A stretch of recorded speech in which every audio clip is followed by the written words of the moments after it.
¿Qué es el carácter? El carácter es el conjunto de las disposiciones psicológicas que nacen del temperamento cuando es modificado. ¿Por qué? Por la educación, el trabajo, la voluntad y cuando lo vamos forjando a través de hábitos. ¿Listo? Según entonces la educación, el carácter será bueno o malo.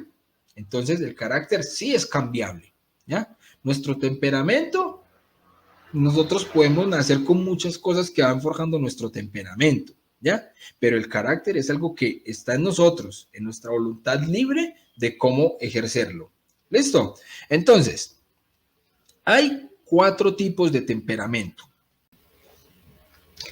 Paz y bien.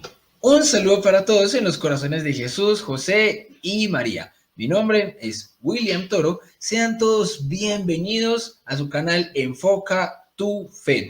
Si alguno de ustedes está llegando por primera vez aquí, por casualidad, porque el algoritmo de YouTube le recomendó el video, qué bueno si es así, es que hay algunas personitas que le han dado like entonces al canal, que se han suscrito, que han comentado, porque eso es lo que hace normalmente el algoritmo de YouTube, que si las personas le dan like a los videos, pues YouTube dice, oh, este video como que le gusta a la gente y lo recomienda. Entonces, recordemos que nosotros como católicos somos el algoritmo de los canales católicos. Es nuestra responsabilidad, digamos, lo espiritual, para poder compartir con los demás hermanos, porque compartir también es evangelizar.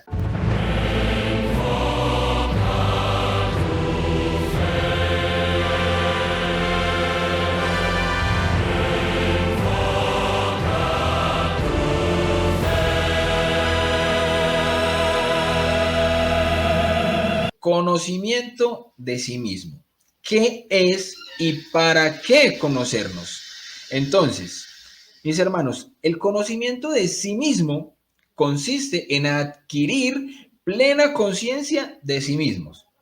Ojo, no es un tema de nueva era, el conocimiento de nosotros mismos, de las energías, del ser y todo esto. No, no es de esa manera, que hay personas que lo confunden. Y, ay, vean, una charla, una clase del conocimiento de sí mismo. Y cuando llegan y ven este tipo de espiritualidad, ay, yo me imaginé que era otra cosa muy diferente, ¿cierto? Entonces, es como para que vayamos enfocando también el conocimiento de sí mismo desde la ortodoxia católica, desde lo que es nuestra fe. Bueno, entonces, ¿esto para qué es? Este conocimiento de sí mismos es para desterrar de nosotros los vicios que hemos venido arraigando, ¿cierto?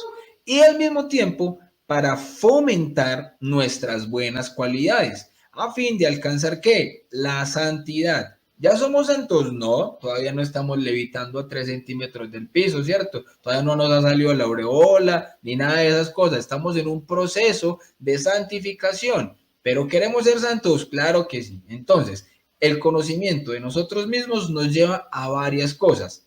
Primero, nos lleva a amar a Dios y amar mucho más a Dios, al darnos cuenta de la inmensa necesidad que tenemos de Él. Como bien decimos nosotros aquí siempre en el canal de mano de mi gran amigo San Agustín, nadie ama lo que no conoce. Entonces, entre más vamos conociendo nosotros el amor de nuestro Señor, entre más vamos conociendo a Dios, a su iglesia, todos nuestros dogmas y empezamos a profundizar en nuestra fe, más vamos amando a Dios, porque vamos a conociéndolo mucho más. Listo. También el conocimiento de nosotros mismos nos ayuda a ganar en humildad, porque nos damos cuenta de nuestras debilidades. Y cuando nos damos cuenta de nuestras debilidades, podemos entonces ser humildes y no creernos por encima de los demás, que eso nos llevaría a la soberbia espiritual. Y esa es peor que la soberbia del mundo, la soberbia espiritual, creernos más santos que los demás. Ya hemos hablado un poco de esto en otros temas, ¿cierto? También nos ayuda a ser más agradecidos con Dios. ¿Por qué? Por todo lo que Él nos ha dado a pesar de no merecerlo. ¿Listo? Entonces, el conocimiento de sí mismos también nos ayuda a destruir nuestros vicios, a cultivar en nuestra alma la virtud y a fomentar nuestras buenas cualidades. Quien no se conozca a sí mismo le va a ser casi imposible poder llegar a la santidad, ¿Por qué? Porque corremos el peligro de hacernos ilusiones sobre nosotros mismos y caemos en la presunción. ¿Qué es la presunción? Es creernos ya perfectos. O en el desaliento y desesperación, exagerando entonces nuestras fallas y pecados, pensando que, por ejemplo, no tenemos perdón de Dios o ese tipo de cosas. Entonces, en ambos casos, el resultado siempre va a ser la tibieza. Entonces, ¿cómo podemos corregir las faltas que no conocemos o que no conocemos bien? Pues hombre, practicando las virtudes y fomentando las cualidades, de las cuales solo tenemos un concepto vago y confuso. Bien, entonces, el conocimiento de sí mismo trae también unos frutos. ¿Qué frutos trae el conocernos a nosotros mismos? Incremento del amor a Dios. ¿Cuánto me has dado? ¿Cuánto me has perdonado, Señor? Pero nos da también una compasión por el prójimo. ¿Cómo así que compasión por el prójimo? Claro, si nosotros conocemos nuestra propia fragilidad, vamos a entender la fragilidad del otro y con mucha menos frecuencia vamos a estar señalando, criticando, mostrando los pecados del hermano simplemente porque son pecados distintos de nosotros.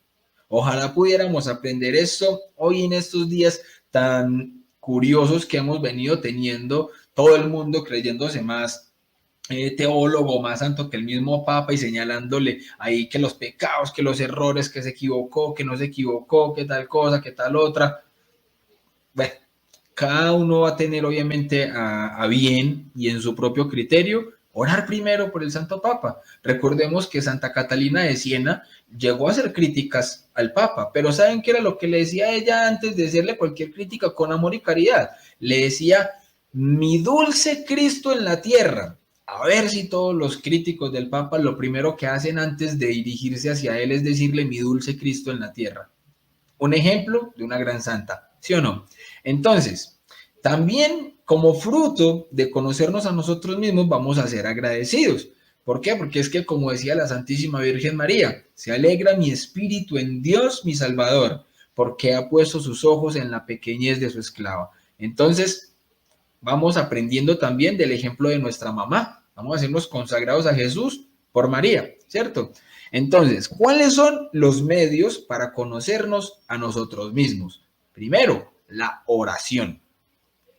Dejándonos iluminar por la luz de Dios, los santos conocían por qué siempre estaban cerca de Dios. Y cuanto más santos, más desconfiaban de sí mismos y más confiaban en Dios. Entonces, que la oración nos sirva a nosotros para dejarnos iluminar por el Señor, como decíamos ahorita en la oración, que sea el Señor y el Espíritu Santo iluminando nuestra mente, nuestra inteligencia, nuestro entendimiento, porque si confiamos en nosotros mismos, nos va a ser muchísimo más difícil. Como decía también mi amigo San Agustín, reza como si todo dependiera de Dios, pero trabaja como si todo dependiera de ti. Pero ese trabajo no era el de laburar, el de ir a trabajar para conseguir el pan con el sudor de la frente, sino ese trabajar por la santidad, ese caminar de fe, ese orar constante. Entonces, reza como si todo dependiera de Dios, pero trabaja por esa santidad como si todo dependiera de ti. ¿Listo? Otro medio para conocernos a nosotros mismos va a ser la reflexión. ¿Y cómo hacemos este tipo de reflexión?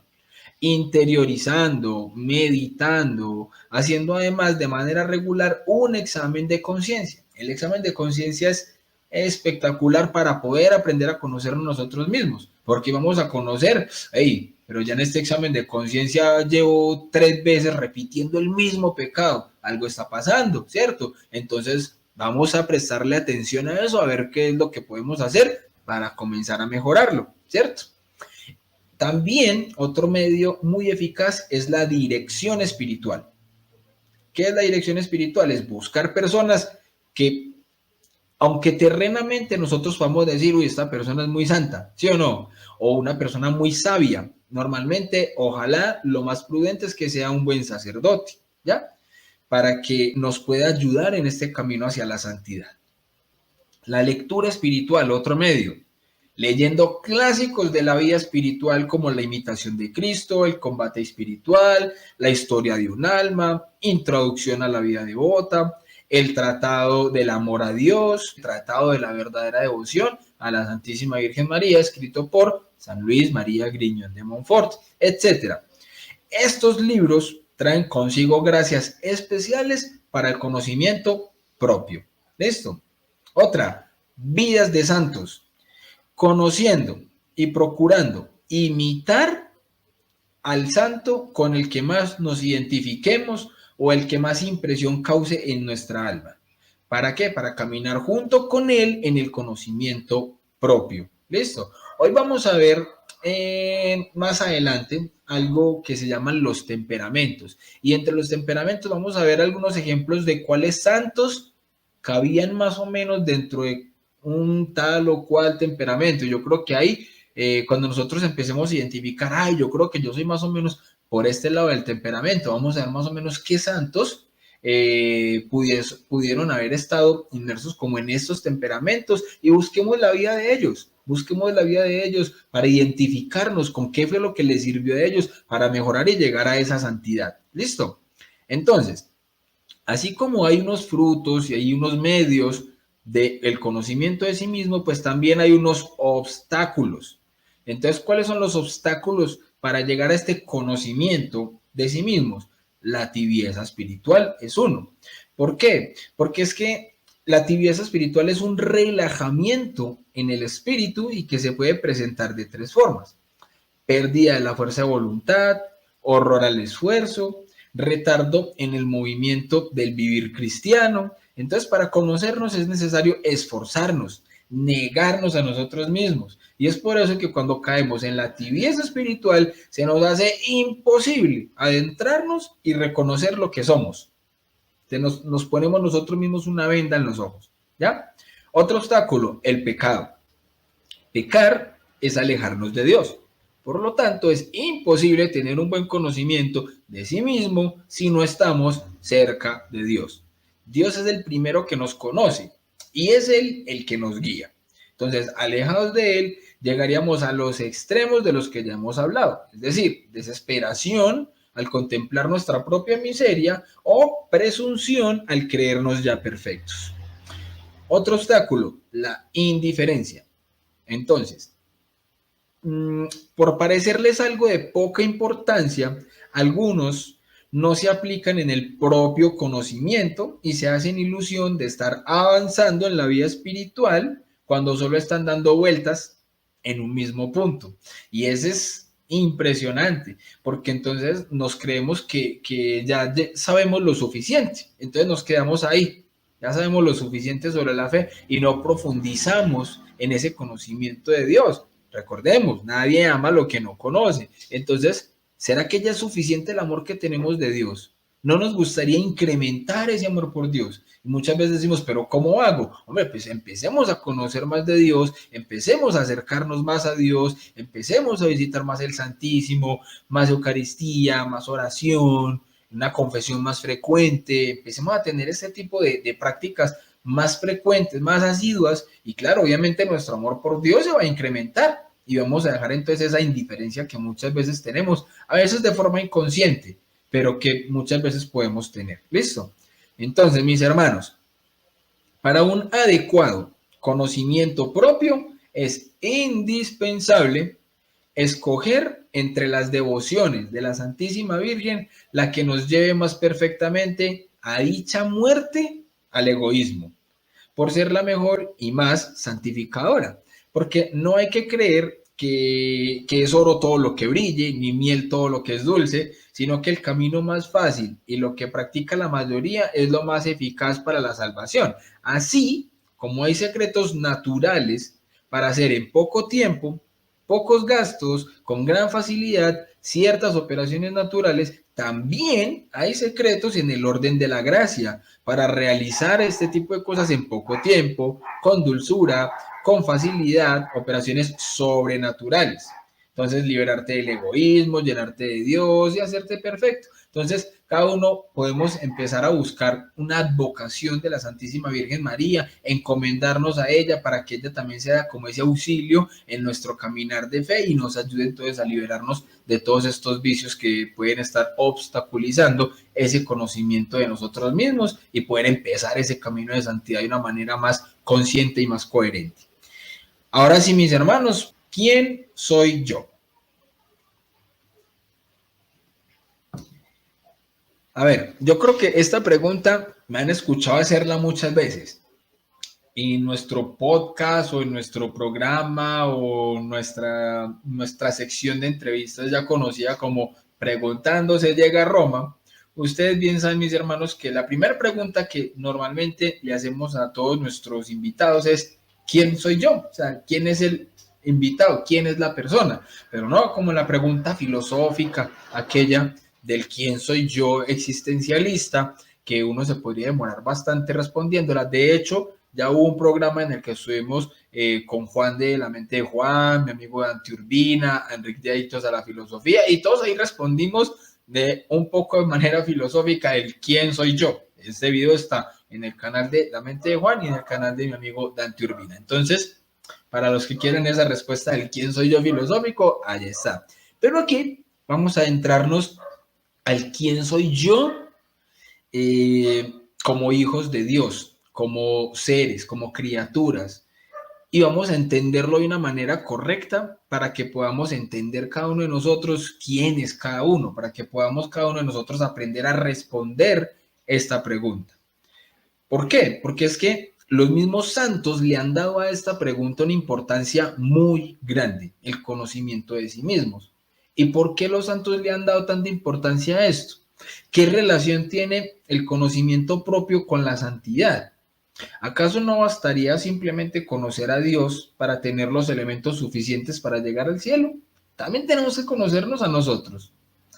En realidad, mis hermanos, una persona puede tener un vasto conocimiento de las cosas de Dios, ser el super teólogo, pues un ninja en las cosas de la fe, ¿cierto? Pero el ser un extraordinario teólogo y tener la plena la plena claridad respecto a la doctrina y a la moral de la iglesia, pero si no se conoce a sí mismo, nunca logrará llegar a la santidad. Aunque la doctrina es una sola y la moral está bien definida en nuestra Santa Iglesia Católica, el hombre que la asimila y la vive es un ser bastante complejo y requiere conocerse muy bien para poder dar fruto abundante. Esto lo podemos ver en Juan 15:2, dar fruto abundante. ¿Listo? Antes de entrar en el conocimiento particular de cada uno, debemos conocer en general quién es el hombre, ¿ya? Y bueno, ¿cómo podemos definir al hombre? Pues, mis hermanos, para casi todas las cosas, vamos a poner un ejemplo, para casi todas las cosas, nosotros siempre conocemos 4 características: el origen, la naturaleza, la misión y el fin. El origen, ¿cuál es el origen? Pues de dónde viene, ¿cierto? La naturaleza, ¿qué es?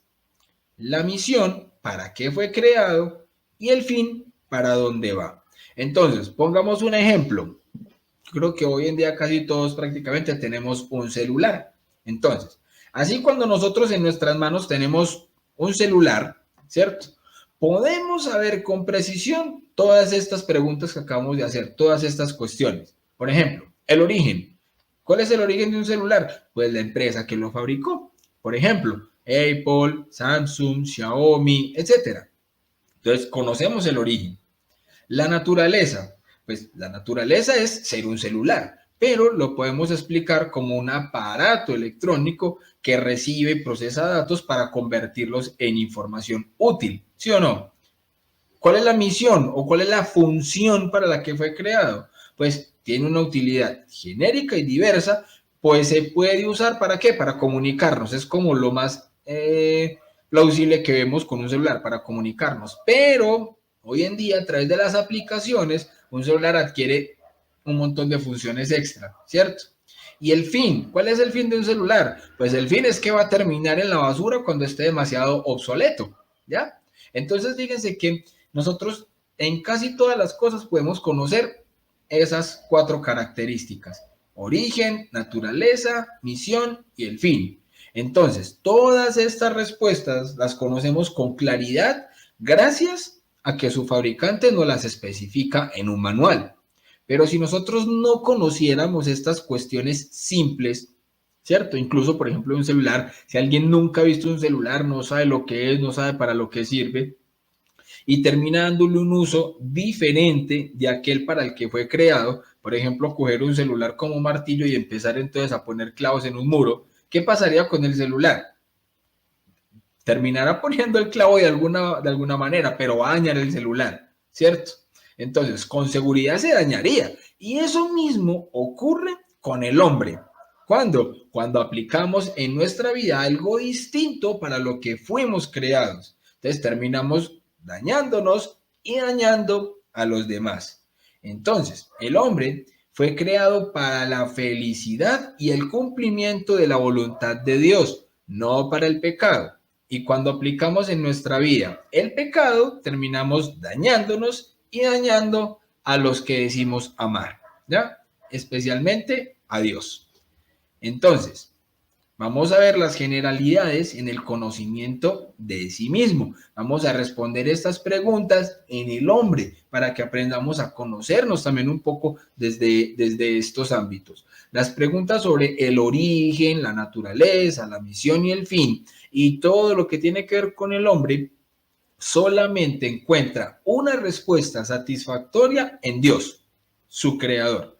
Nadie más que Él puede darnos a conocer lo que somos. Entonces, estas respuestas se ven todavía mucho más claras a partir de la encarnación del Verbo eterno del Padre, pues el misterio del hombre solo se esclarece en el misterio del Verbo encarnado, pues Cristo manifiesta plenamente el hombre al propio hombre y le descubre la sublimidad de su vocación. Esto lo podemos ver en el documento en el documento de la Iglesia, numeral 22, Lumen Gentium. El origen del hombre, entonces. Vamos a empezar por el origen del hombre. El libro del Génesis, en sus 2 primeros capítulos, nos esclarece el misterio del origen del hombre. Dios creó al hombre a su imagen de Dios lo creó, hombre y mujer los creó. Esto lo vemos en el Génesis, capítulo 1, versículo 27. Entonces, lo primero que queda claro es que el hombre es criatura, no creador. ¿Listo? Es creación de Dios, por tanto, no es Dios. Entonces, no tiene su razón de ser en sí mismo, sino en su creador. Cuando el hombre se pone como medida de todas las cosas, olvidándose de su creador, entonces traiciona su propio origen, cayendo en la idolatría de la propia persona, que normalmente le llamamos egolatría, y acaba firmando una autonomía que le termina destruyendo. ¿Cuándo? Cuando desconoce su origen. ¿Por qué? Porque pierde la noción de lo que es. Pero el hombre no solamente es criatura de Dios, sino que es una criatura del todo especial. ¿Por qué? Porque es imagen y semejanza de Dios. Génesis 1:27, ¿cierto? Como lo veíamos hace un momento. Un ejemplo, un perrito es una criatura de Dios, pero no es imagen y semejanza de Él, ¿cierto? El ser imagen y semejanza de Dios nos indica que participamos de su misma naturaleza, que somos sus hijos. De todas las criaturas visibles, solamente el hombre es capaz de conocer y amar a su creador. Es la única criatura en la tierra a la que Dios ha amado por sí misma. Y solo Él está llamado a participar por el conocimiento y el amor en la vida de Dios. Esto lo vemos en el Catecismo numeral 356. Algo que yo había dicho en un video previo es que nosotros somos imagen y semejanza, pero hay que entender que son 2 cosas diferentes, ¿ya? Nosotros, como imagen de Dios, lo somos por nuestra alma espiritual, ¿ya? Y somos semejantes a Dios en nuestra voluntad, en nuestra libertad, en nuestra capacidad de tomar decisiones, ¿cierto? Somos semejantes a Dios porque tenemos voluntad, porque tenemos razón.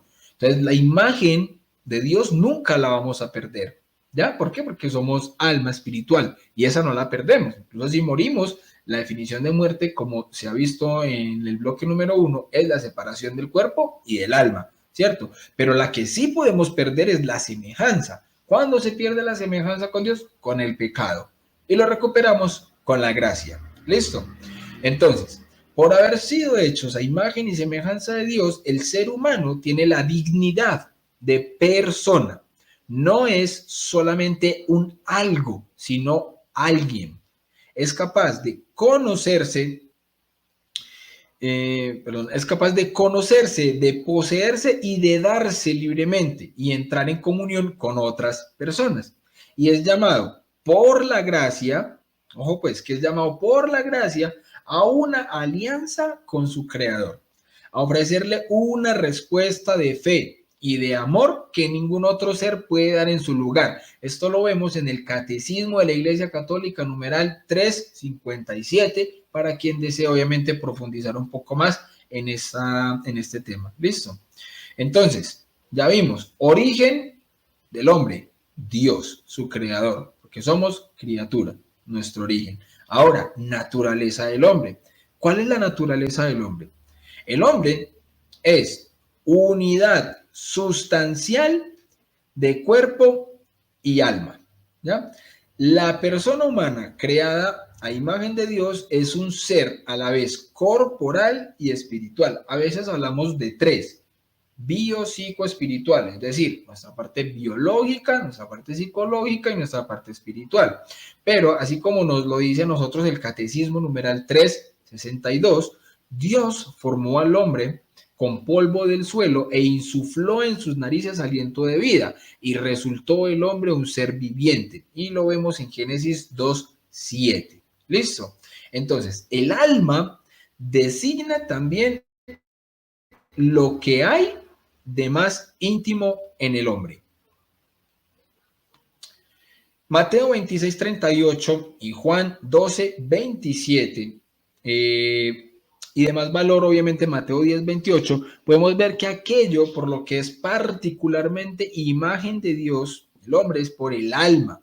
Esto significa que es el principio espiritual del hombre. Y lo vemos en el Catecismo 363.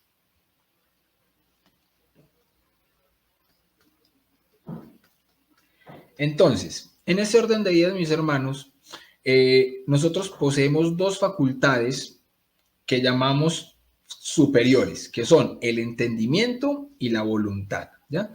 El entendimiento iluminado por la fe y la voluntad ayudada de la gracia. Esto dispone al hombre para cumplir la voluntad de Dios. ¿Qué es el entendimiento?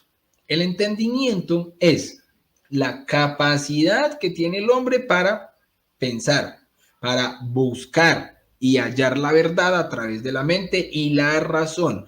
Gracias a esta capacidad, el hombre puede entender y aprender, puede imaginar, puede memorizar y puede hacer grandes descubrimientos e inventar cosas maravillosas. Puede mejorar el mundo, pero lo más importante es que gracias a su entendimiento, el hombre puede llegar a conocer la verdad. Y recordemos que la verdad es objetiva, la verdad no es subjetiva. ¿Listo? Conocer la verdad significa que aquello que pensamos coincide con lo que realmente es o sucede. Es importante el entendimiento porque usándolo correctamente y conociendo la revelación de Dios llegamos a la verdad. Como dice Juan 8:32, conoceréis la verdad y la verdad os hará.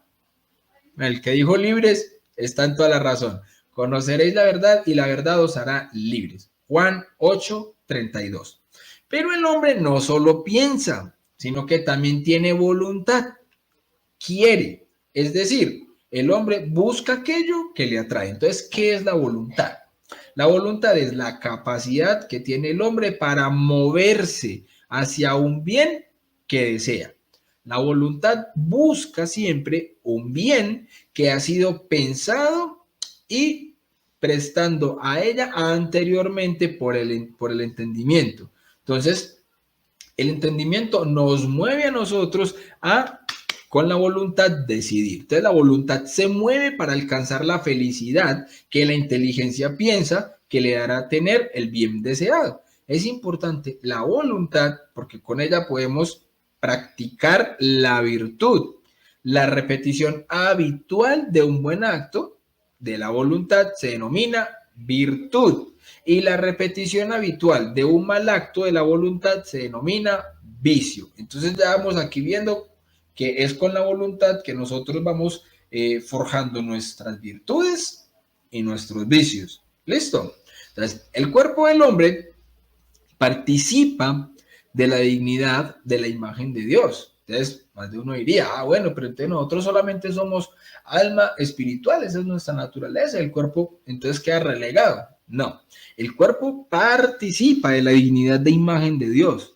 Es cuerpo humano precisamente porque está animado por el alma espiritual y es toda la persona humana la que está destinada a ser en el cuerpo de Cristo, en el templo del Espíritu Santo. Esto lo podemos ver en 1 Corintios 6, 19 al 20 y en el Catecismo numeral 364. Entonces, en el cuerpo se encuentran las facultades también inferiores. Vimos que en el alma están nuestras facultades superiores, ¿cierto? Entendimiento, voluntad. Pero en el cuerpo tenemos unas facultades inferiores. ¿Y cuáles son esas facultades inferiores? Las pasiones, los sentimientos, las emociones, y estas deben estar sometidas a las facultades superiores. Antes del pecado original, el hombre vivía en un estado de santidad y de justicia originales. Lo vemos en el Catecismo numeral 384. Entonces, el estado de justicia original traía para el hombre una serie de gracias especiales. Catecismo numerales 374 al 379. ¿Listo, mis hermanos? Naturaleza del hombre. Vemos cómo la desglosamos entonces en nuestras cualidades superiores y las inferiores. ¿Listo? Ahora, ¿cuál será entonces la misión del hombre? El hombre fue creado para amar y servir a Dios. Esta es su misión en la tierra y el único medio para alcanzar la felicidad plena. Entonces, en este conocimiento, amor y servicio a Dios, en el cumplimiento alegre y gozoso de su voluntad, se encuentra la clave de la santidad. ¿Por qué? Hermanos, fuimos creados para la santidad. Buscamos la santidad para dar mayor gloria a Dios y haciendo esto encontramos la felicidad, no al revés. En la raíz del pecado original se encuentra una inversión de este sentido. Adán y Eva primero buscaron su propia felicidad antes que la gloria de Dios. Todavía hoy estamos pagando las consecuencias de esa equivocación. Cuando el hombre busca su propia felicidad a espaldas de la voluntad de Dios, termina destruyéndose. ¿Por qué? Porque pierde la brújula que le sabe conducir por el camino de la realización plena. Esa brújula, ¿cómo se llama? Se llama la voluntad de Dios. ¿Ya? Entonces, vemos que el hombre hoy tiene más hambre de felicidad que nunca. Sin embargo, cada vez está más lejos de encontrarla, porque cada vez se aleja más de la voluntad de Dios. Es como si Dios fuese un gran faro de luz, ¿cierto? Vamos a imaginarlo así, como si Dios fuera un gran faro de luz y el hombre estuviera de espaldas a ese faro de luz, engañado. ¿Qué es lo que uno engañado ve? Ve entonces una sombra que se dibuja en el suelo. ¿Y qué hacemos nosotros? Empezar a perseguir esa sombra, como si esa sombra fuera la felicidad. Entonces es una sombra de la felicidad.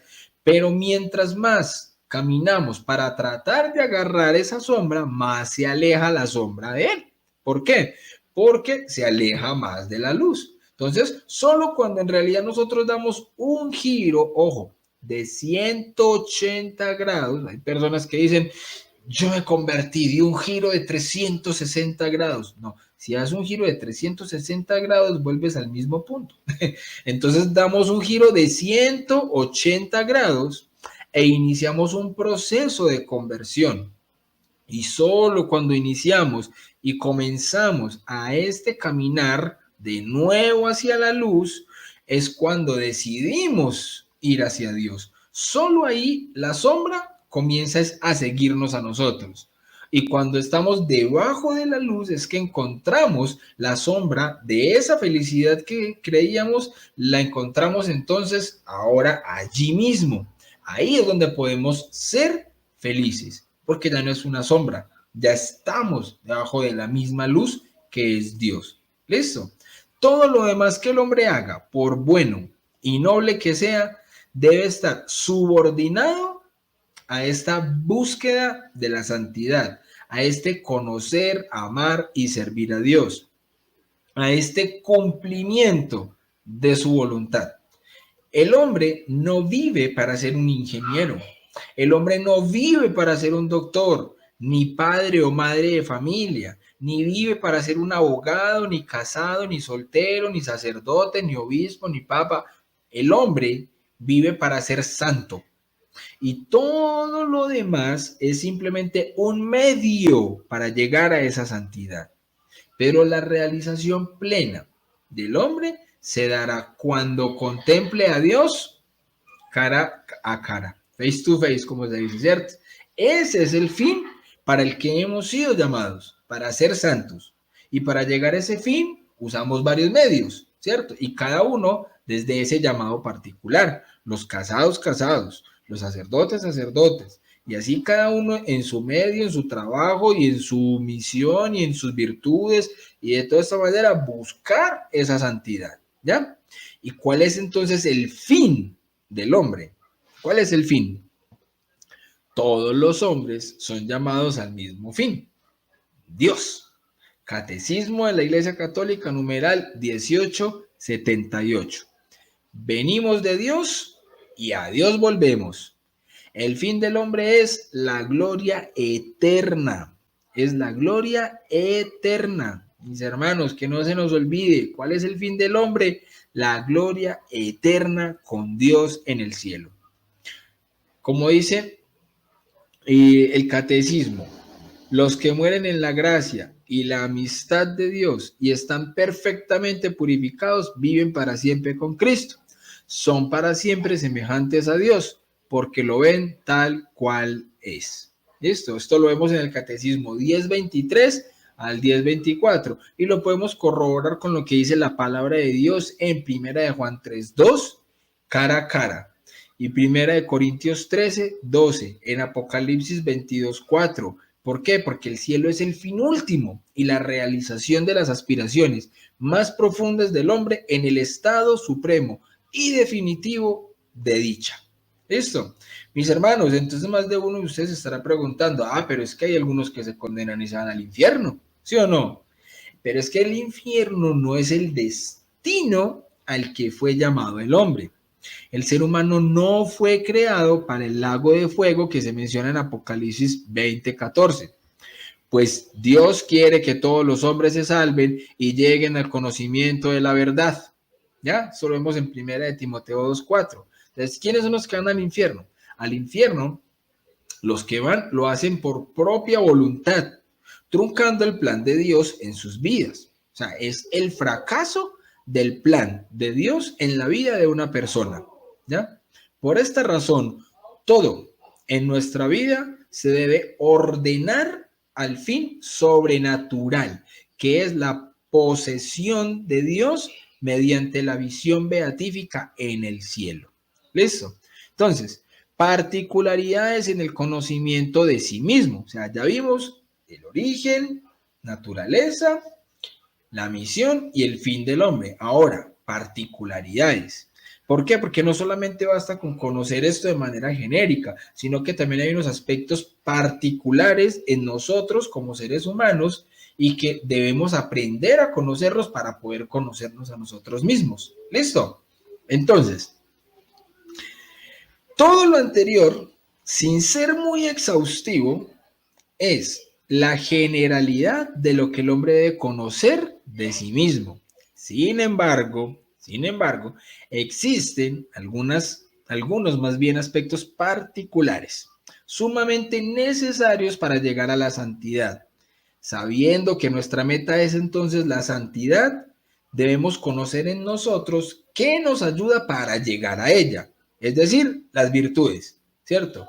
Y qué se constituyen un obstáculo para alcanzarla, es decir, los vicios y los defectos. Y de qué manera podemos potenciar nuestro temperamento para llegar al cielo. Entonces vamos a analizar esas cositas que acabamos de ver ahí, virtudes, defectos, vicios, temperamento. Vamos a ver todas esas cosas para que podamos enfocarnos bien en ese conocimiento de nosotros mismos. ¿Listo? Recuerden, si de pronto no le han dado todavía me gusta al video, lo pueden hacer para que YouTube le pueda recomendar ese tipo de contenidos a otras personas. ¿Listo? Entonces, particularidades, virtudes y vicios. Vamos a empezar por estas dos, las virtudes y los vicios. La virtud es una disposición habitual del hombre, adquirida por el ejercicio repetido de actuar consciente y libremente en orden a la perfección o al bien. Hey Will, pero ¿qué es ese trabalenguas que usted acaba de decir ahí? ¿Qué es eso? Lo que pasa es que uno muchas veces dice cosas que son muy técnicas, ¿cierto? Pero que las podemos aterrizar para que las podamos comprender mucho mejor. Entonces, ¿qué es la virtud, mis hermanos? La virtud, para que sea virtud, tiene que ser habitual, es decir, un hábito. ¿Y qué es un hábito? Repetir. Por ejemplo, ¿la virtud qué es? Es un hábito de repetir cosas buenas. No es un acto esporádico, no es un acto aislado. ¿Ya? Es como una especie de segunda naturaleza a la hora de actuar. ¿Ya? Pensar, reaccionar, sentir, porque cuando se adquiere la virtud se hace más fácil hacer el bien. Por ejemplo, virtudes como la humildad, la pureza, la generosidad, la obediencia, la mortificación, etcétera, son virtudes que se deben cultivar frecuentemente. Pero sin embargo, hay 7 virtudes que son del todo especiales, porque tienen que ver directamente con nuestra relación con Dios. Entonces, ¿cuántas son estas virtudes especiales? 7. 7 virtudes muy especiales. 3 que son las virtudes teologales y 4 que son virtudes cardinales. Esto es conocimiento básico de católico y uno muchas veces, un día esto lo voy a hacer con mi esposita, vamos a salir a la calle y vamos a coger católicos hacia la sal y le vamos a preguntar, venga, señor, ¿usted es católico? Sí, dígame los 10 mandamientos para que los vean. A mí se me olvidó eso, ¿cierto? ¿Cuáles son las virtudes teologales? ¿Cuáles son las virtudes cardinales? Cierto. Entonces vamos a hacer un recorderis aquí, mis hermanos, para que nos acordemos de lo que es catecismo básico como católicos. Entonces no solamente aprendemos a conocernos a nosotros mismos, sino que aprendemos a conocer lo que se supone que nosotros creemos como católicos. Porque muchas veces decimos, yo soy católico, pero hay muchas cosas de ser católicos que no las sabemos y que son incluso básicas. ¿Listo? Entonces, las 3 virtudes teologales, la fe, esperanza y la caridad. ¿Listo? Esa está fácil, ¿cierto? Realmente, ¿cuáles son las virtudes teologales? Son 3. Fe, esperanza y caridad. Bien, ahora, 4 virtudes que son cardinales. ¿Y cuáles son las virtudes cardinales? Son las virtudes que nos ayudan en nuestra relación con nuestro prójimo. La prudencia, la justicia, la fortaleza y la templanza. Repito, las 4 virtudes cardinales: prudencia, justicia, fortaleza y templanza. ¿Listo? Entonces, mis hermanos, lo contrario a la virtud es el vicio, que es también un hábito adquirido como por repetición de actos contrarios al bien. Entonces, por ejemplo, la lujuria, la soberbia, la avaricia, etcétera, son vicios de los que hay que huir, como si fueran una lepra que se pega, pero de eso hay que huir. ¿Listo? Entonces, para tener un adecuado conocimiento propio, mis hermanos, es necesario reconocer en nosotros las virtudes y los vicios que tenemos. Entonces, las primeras, es decir, las virtudes, ¿para qué? Para cultivarlas aún más. Y los segundos, es decir, los vicios, para eliminarlos definitivamente de nuestra vida. ¿Listo?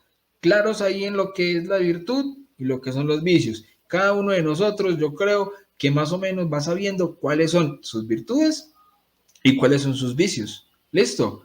Y si no lo sabemos, vamos empezando a hacer un momento de reflexión y de meditación, puede ser luego de esta lección, porque ya tiene que ver eso con el tema de la práctica, para que hagamos una meditación, una reflexión y empecemos a analizarnos a nosotros mismos, una autoevaluación, donde podamos identificar cuáles son esas virtudes y cuáles son esos vicios. Ah, que no fui capaz de identificarlos en ese momento así. Bueno, durante toda la semana, en nuestro diario vivir cotidiano, podemos identificar, ve, yo soy bueno para esto, o sea, que es una virtud, ¿ya? Ve, yo estoy fallando con esto y al parecer es un vicio porque es habitual, o sea, no es algo esporádico, sino que es algo habitual, como lo decimos. Entonces, pum, vicios. ¿Listo?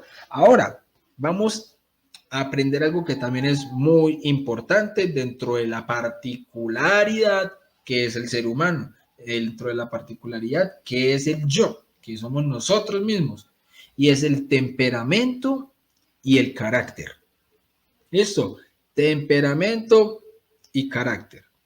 A ver, mis hermanos, con frecuencia se confunden estos dos términos, el temperamento y el carácter, pero son dos cosas que son realmente distintas, pero que están íntimamente relacionadas. Pero entonces, ojo, que es que el hecho de que estén íntimamente relacionadas no quiere decir que sean lo mismo, ¿sí o no?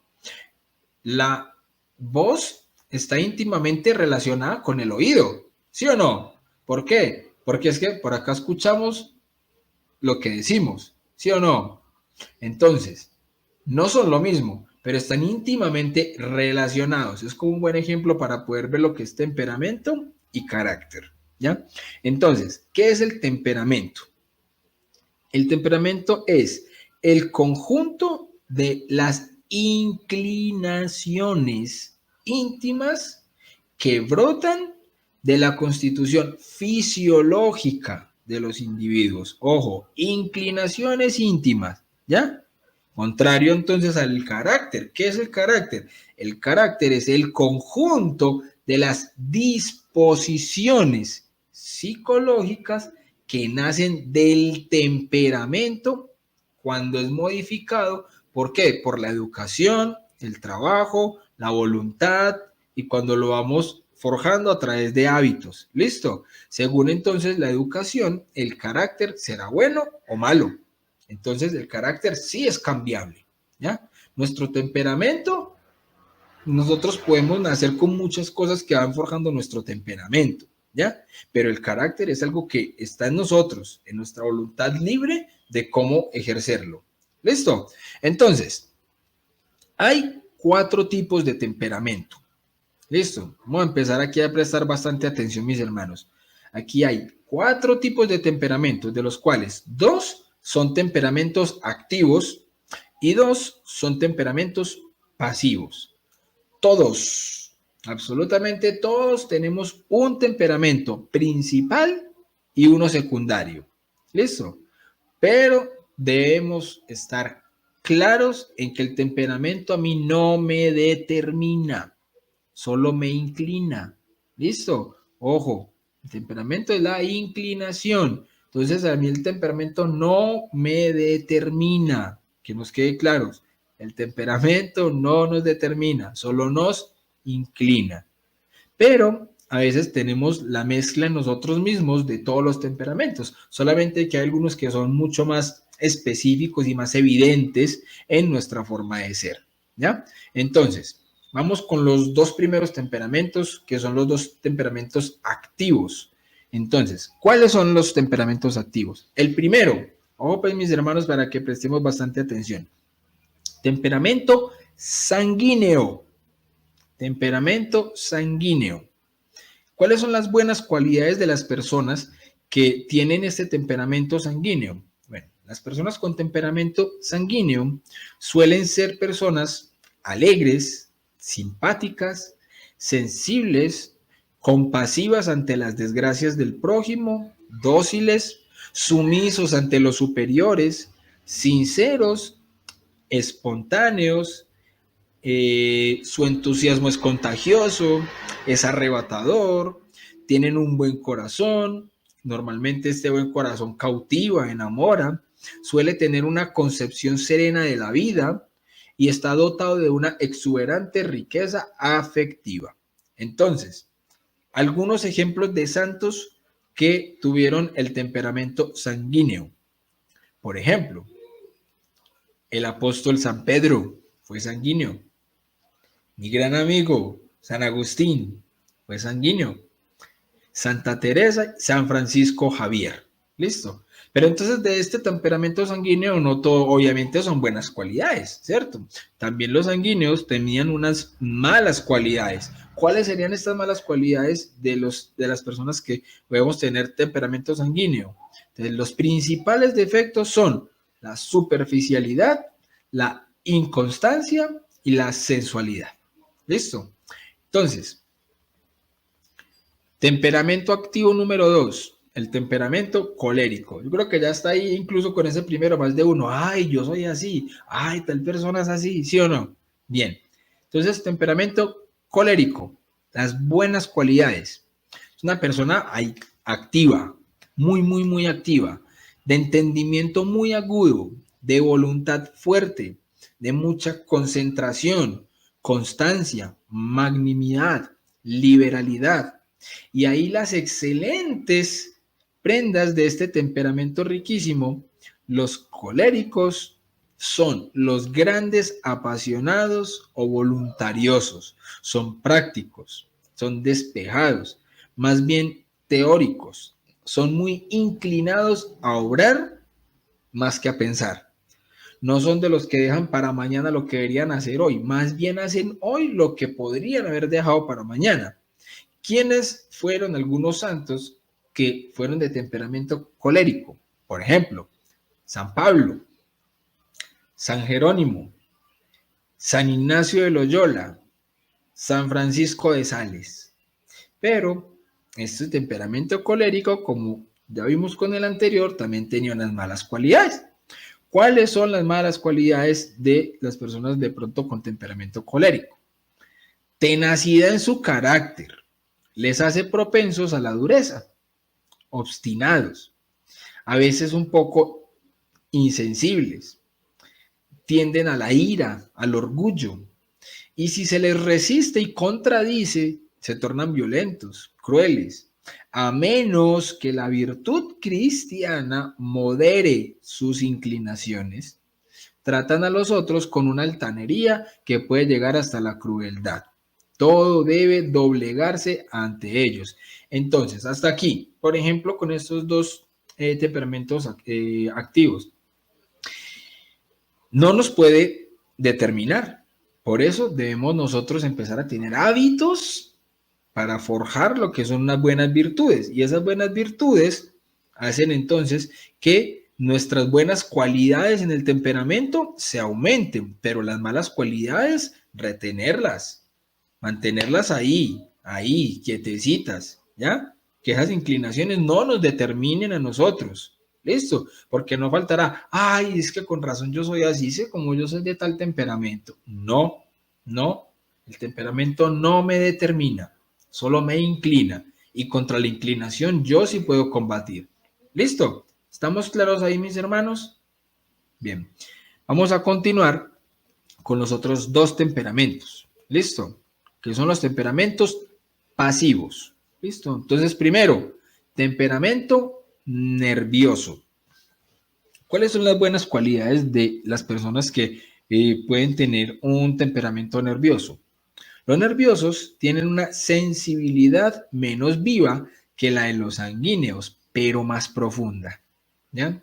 son naturalmente inclinados a la reflexión, a la soledad, a la quietud, a la piedad, a la vida interior, ¿ya? Su inteligencia suele ser muy aguda y profunda, madurando sus ideas con la reflexión y la calma. Es el temperamento opuesto al sanguíneo, así como el colérico es el opuesto al que ya vamos a ver flemático o linfático, ¿ya? Entonces, ¿qué santos fueron de temperamentos nerviosos? Por ejemplo, el apóstol San Juan, San Bernardo, San Luis Gonzaga, Santa Teresa del Niño Jesús, Pascal, por ejemplo, que no es un santo, pero como para que quede ahí como una referencia. ¿Listo? Malas cualidades de el temperamento nervioso. El lado desfavorable de este temperamento es que se tiende a exagerar la tristeza y la melancolía. Se sienten muy inclinados al pesimismo, a ver siempre el lado difícil de las cosas, a exagerar las dificultades, y eso les hace retraídos y tímidos. También propensos a la desconfianza en sus propias fuerzas, al desaliento, a la indecisión y a los escrúpulos. Ojo con eso. Yo sé que les debo un video sobre el tema de los escrúpulos. Vamos a ver estos días que me organizo un poquito para poderles dar esta charla que yo sé que también es bien importante y varias personas me la han pedido. Listo. Siguiente temperamento. Pasivo. El temperamento flemático. Buenas cualidades de las personas que tienen temperamento flemático. Entonces, el flemático trabaja despacio, pero asiduamente. No se irrita fácilmente por insultos, fracasos o enfermedades. Permanece siempre tranquilo, sosegado, es discreto, juicioso, es sobrio, tiene un buen sentido práctico de la vida, su lenguaje es claro, es ordenado, justo, es positivo, es prudente, sensato, reflexivo, obra con seguridad, llega a sus fines sin violencia, porque aparta los obstáculos en vez de romperlos. Ejemplo de alguien que poseyó este temperamento flemático, yo creo que ese es uno de los mejores ejemplos que podemos ver, Santo Tomás de Aquino. Santo Tomás de Aquino poseyó los mejores elementos de este temperamento. ¿Ya? Imagínense que quiere ser como un Santo Tomás de Aquino. Entonces, pero había unas malas cualidades también dentro del temperamento flemático. Su calma y lentitud le hacen perder muy buenas ocasiones porque tarda demasiado en ponerse en marcha. Entonces, no se interesa mayormente por lo que pasa fuera de él. Vive solo como para sí mismo, en una especie de concentración egoísta y no son muy apropiados para el mando, el liderazgo o el gobierno. ¿Listo? Entonces, esos son los 4 temperamentos, mis hermanos. Y ojo, como les decía, ninguno de esos temperamentos existe en la realidad en un estado puro. O sea, que una persona diga, esta persona es única y exclusivamente de tal temperamento. No. La realidad obviamente es mucho más compleja que todas las categorías que puedan ser especulativas, ¿sí o no? O sea, con frecuencia encontramos en la práctica reunidos en una sola persona cosas o elementos pertenecientes a los temperamentos más dispares, ¿sí o no? Por ejemplo, que en un solo individuo predominen ciertos rasgos temperamentales que permiten catalogarlo con las debidas reservas y precauciones en alguno de los cuadros tradicionales. Ejemplo, una persona puede ser colérica, al mismo tiempo puede tener cosas de flemático, al mismo tiempo puede tener cosas de sanguíneo, ¿sí o no? Las puede tener. Simplemente que hay unos porcentajes que hacen que nosotros entre los 4 temperamentos tengamos uno que sea el principal y uno que sea el secundario. Pero no quiere decir que no tengamos partes también de los demás. ¿Listo? Entonces, si quisiéramos recoger, por ejemplo, una visión en conjunto de las características del temperamento ideal, tomaríamos algo de cada uno de los que acabamos de describir. ¿Sí o no? Por ejemplo, al sanguíneo le pediríamos su simpatía, su gran corazón, su vivacidad, ¿cierto? Al nervioso, por ejemplo, su profundidad, la delicadeza de sentimientos, al colérico su actividad inagotable, su tenacidad, y al flemático, en fin, el dominio de sí mismo, la prudencia, la perseverancia, ¿cierto? Imagínense una persona que tenga todo eso, hombre, no diría, oh, santazo, ¿cierto? Entonces hay que trabajar mucho, ¿ya? Ahora, eso lo vimos con el temperamento, pero entonces, ¿y el carácter? El carácter es resultante habitual de las múltiples tendencias que se disputan en la vida del hombre. O sea, es como la síntesis de nuestros hábitos. Es la manera de ser habitual de una persona, lo que le distingue de todos los demás y le da una personalidad moral. Le da una personalidad moral. Es decir, que todos los demás le dan una personalidad propia. ¿Ya? Es como la fisionomía, la marca moral de una persona, de un individuo. Es el conjunto de todas las disposiciones psicológicas que nacen del temperamento y en cuanto se modifica por la educación, entonces se convierte en un hábito para formar lo que es el carácter. ¿Listo? Entonces, hay tres causas que originan el carácter: el nacimiento, el ambiente exterior y la voluntad. Entonces, en el nacimiento hay un acuerdo general en que los factores de la herencia capital tienen una importancia grande en la constitución del carácter. Es decir, el niño viene al mundo y trae como una marca de fábrica, ¿cierto? Que le han impreso sus propios padres. Y ese sello jamás se borra del todo. De ahí la inmensa responsabilidad de los padres sobre el porvenir de sus hijos. ¿Ya? También entonces el ambiente exterior. Entonces fíjense que no solamente es una de las características, es como un conjunto de todo. Entonces en el ambiente exterior, solamente bosquejado como por la naturaleza, el carácter queda sometido mientras viva a la influencia de los agentes externos que le rodean.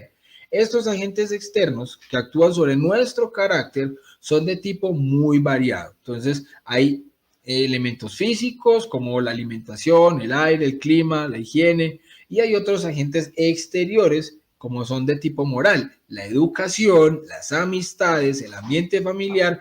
Estos son los que ocupan como el primer lugar para empezar nosotros a forjar eso que va a ser nuestro carácter, ¿ya? Y la voluntad.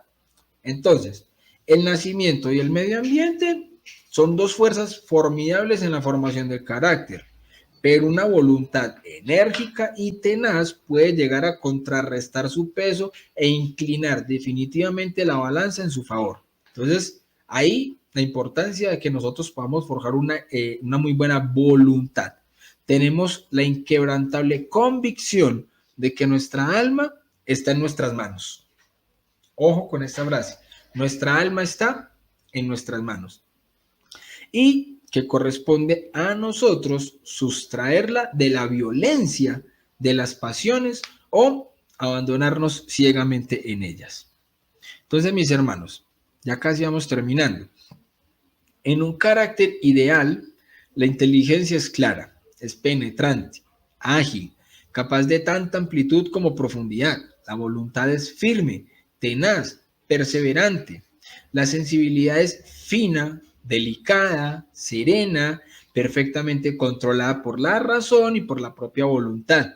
Entonces, la conciencia es recta, pues un hombre sin conciencia es un hombre sin honor. Y sin ella, todas las demás cualidades se vienen abajo. Entonces, la conciencia es un gran vigía, ya es un gran vigía experimentado y fiel que nos dice lo que está bien y nos prohíbe lo que está mal. ¿Ya? Entonces, el corazón es bondadoso y se manifiesta con sencillez y generosidad.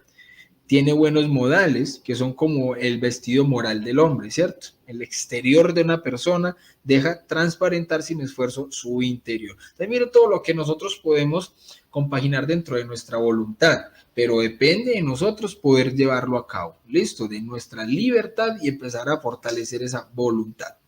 Finalmente, mis hermanos, vemos el tema del defecto dominante.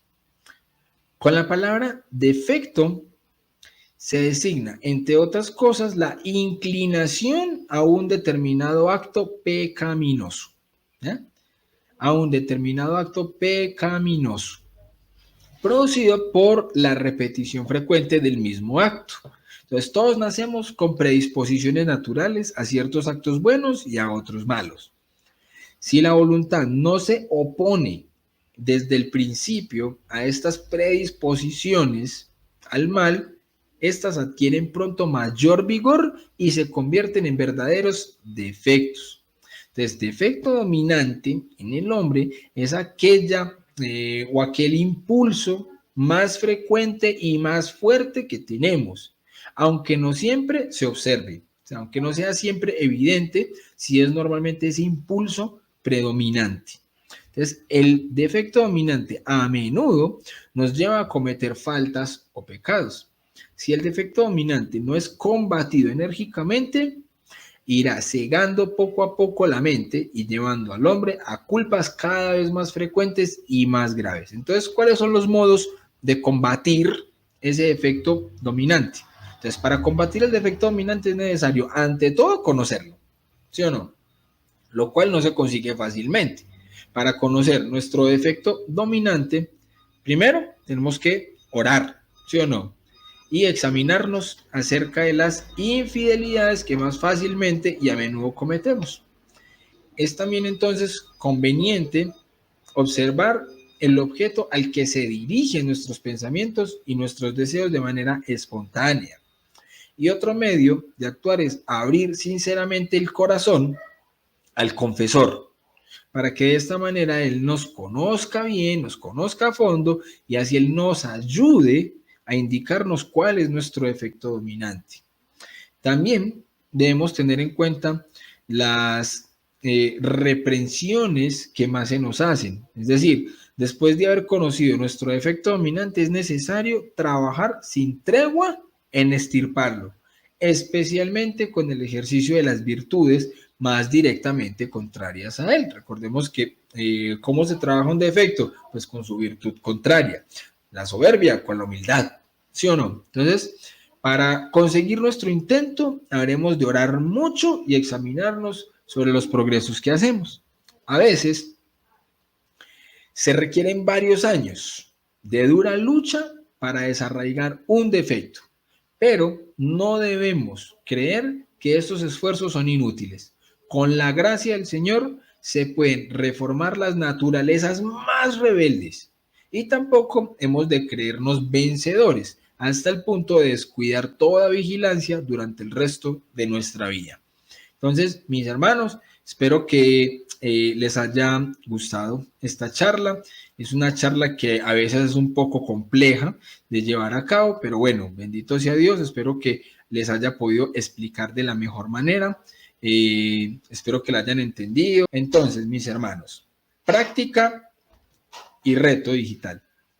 La práctica, mis hermanos, es hacer una autoevaluación escrita en la que vamos a identificar, ojo, vamos a identificar estas cosas. Tomen nota. Práctica, hacer una evaluación, autoevaluación escrita en la que vamos a identificar, 1, nuestros vicios, 2, nuestras virtudes, 3, nuestro temperamento y 4, nuestro defecto dominante. ¿Listo? Y al final vamos a escribir unos propósitos firmes en búsqueda de la santidad, es decir, cómo vamos a vencer esos vicios, cómo vamos a aumentar nuestras virtudes y cómo vamos a trabajar con base en nuestro temperamento. ¿Listo? Esa es la práctica de esta semana. Entonces más de uno estará preguntando, bueno, ¿yo cómo hago para identificar mi temperamento? Ahí es donde entra nuestro reto digital de esta semana. Entonces, reto digital. Vamos a llevar a cabo el test digital de temperamento. Ese test digital de temperamento va a quedar, mis hermanos, en la descripción del video. Vamos a ver si aquí me da para colocárselos en el chat. Creo que sí. Aquí va. Listo. Ahí va entonces, mis hermanos, el link de el test de temperamento. Listo. Entonces, en el comentario fijado, también les voy a colocar el test de temperamento, o sea, la práctica y el reto digital. Este test es un test hecho por mis grandes hermanos, amigos y que quiero muchísimo de Lazos de Amor Mariano. Es un reto digital, es un test digital, usted entra a ese link y son 40 preguntitas, pasos de escogencia múltiple, donde usted simplemente va a escoger como lo que más se ajusta a su personalidad. ¿Ya? Y al final, esto nos va a arrojar un resultado diciéndonos cuál es nuestro temperamento. Precisamente, yo hice ahorita, antes de iniciar mi proceso también de verificar el temperamento, vamos a ver si aquí me va para mostrárselos. Vamos a ver, sí, creo que aquí está. Les voy a compartir un momentito aquí la pantalla. Y por ejemplo, ¿a mí qué me salió? Me salió que mi temperamento dominante es sanguíneo y mi temperamento complementario o secundario es el colérico. Entonces, esto es como, así va a aparecer como el resultado en cada uno de nosotros, después de que hayamos hecho pues como todas las preguntitas, ¿listo? Entonces, como para que lo tengan ahí claro mis hermanos y también es muy divertido llevarlo a cabo, ¿cierto? Para que identifiquemos esto, pero sin dejar de recordar lo que les dije, el temperamento no me determina. El temperamento, ¿qué es lo que hace? Me inclina, me inclina. Ahí, importantísimo, la voluntad. ¿Listo, mis hermanos? Importantísimo que la voluntad. El que no se conoce a sí mismo prácticamente puede ser el mejor teólogo del mundo, pero le va a ser imposible llegar a la santidad. Debemos conocernos a nosotros mismos. ¿Listo? Entonces, bueno, mis hermanos, me despido de ustedes como siempre, de la mano de mi gran amigo San Agustín, diciéndoles que nadie ama lo que no conoce. Dios los bendiga y la Virgen los acompañe. Paz y bien.